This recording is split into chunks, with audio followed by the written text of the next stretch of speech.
Hey, let me ask you something. When was the last time you finished a book? Not bought a book, not started one. Actually, finished one. If you are thinking, wow, I can't even remember, don't worry. You are definitely not the only one. Today, we're talking about something that's becoming harder every year. How can we fall in love with reading when our phones are fighting for our attention every single minute? And trust me, by the end of this conversation, you might look at reading in a completely different way. So, let's get started. English with Moses. Take your English to the next level. Hi, Sally. Welcome back. Thanks, Moses. It's great to be here. So, I've got a question for you. Be honest. Have you ever planned to read for 30 minutes, but somehow ended up watching videos for 2 hours? Oh, more times than I'd like to admit.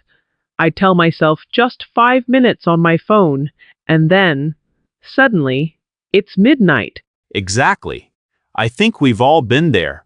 Our phones are incredibly good at stealing our attention, aren't they? They really are. Every time you unlock your phone, there is another message, another video, another notification. Your brain keeps saying just one more. Yeah, and the strange thing is, after an hour of scrolling, most of us don't even remember what we watched. That's so true. But after reading a good book, you actually remember the ideas.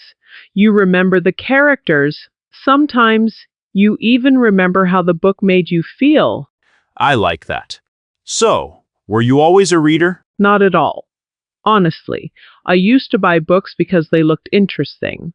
I'd put them on my shelf, smile at them, and never open them again. A beautiful bookshelf, full of unread books. Exactly. Then one day I asked myself something really simple. If I can spend an hour on social media every day, why can't I spend just 10 minutes reading? That question stayed with me. That's powerful. So, what did you do? I made one tiny promise, just 10 minutes. Not an hour, not 50 pages, just 10 minutes. Some days I read 5 pages, some days only 2, but I didn't stop. And that's the secret, isn't it? People think they need more motivation. Maybe they just need smaller goals. Exactly. And here is another thing. I stopped reading books that bored me. Really?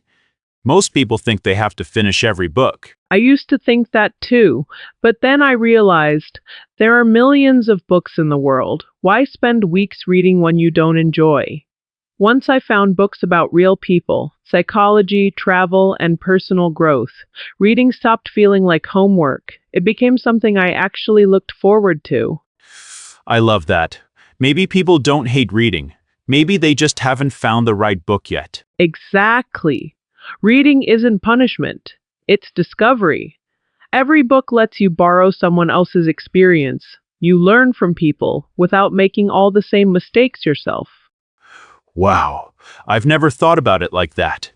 That's a beautiful way to put it. Before we finish, can you give everyone just one piece of advice? Something they could do today? Of course. Tonight, before you go to bed, put your phone somewhere you can't reach it. Then read for just 10 minutes. That's it. Don't worry about finishing a chapter. Don't worry about reading fast. Just enjoy the moment. Tomorrow, do it again. Little by little, you'll notice something amazing. Your focus gets stronger, your imagination grows, and one day you'll actually miss reading if you skip it. I couldn't agree more. All right, before we say goodbye, here is today's English challenge. Answer these 3 questions in the comments. What's the best book you've ever read? How many hours do you spend on your phone every day? And what's one book you'd love to read this year? We'd really love to hear your answers. If today's conversation helped you improve your English, give this video a thumbs up, subscribe to English with Moses, and share it with someone who spends a little too much time scrolling. Until next time, keep reading, keep learning, and remember, a few pages a day can change your life in ways you never expected. See you soon.